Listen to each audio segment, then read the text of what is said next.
ba'zi johil va ilmsiz kishilarni ko'ramizki, odamlarda ichida ixtilof qilishlikka harakat qiladilar.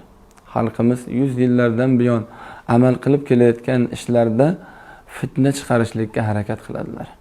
Ularning bu holatlari ilmsizlikdan va o'sha dalil hujjatlarini mukammal yaxshi bilmaslikdan kelib chiqadi.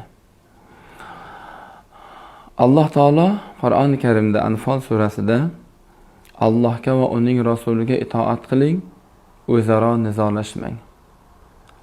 U holda kuch-quvvatingiz ketadi.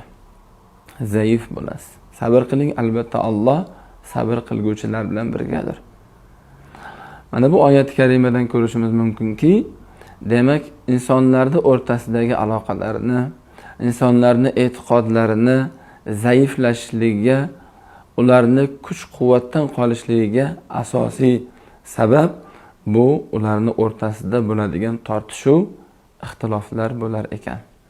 Ibn Mas'ud radhiyallohu anhu dan rivoyat qilinadi. U kishi aytadi: bir kuni bir kishini Qur'on oyatlarini o'qiganligini eshitdim.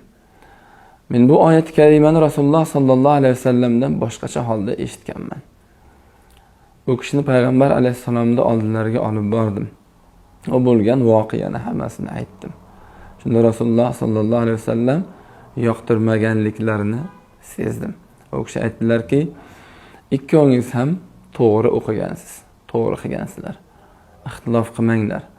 Sizdan avvalgi qavmlar ixtilof qilganliklari sababidan halokatga uchradi dedilar.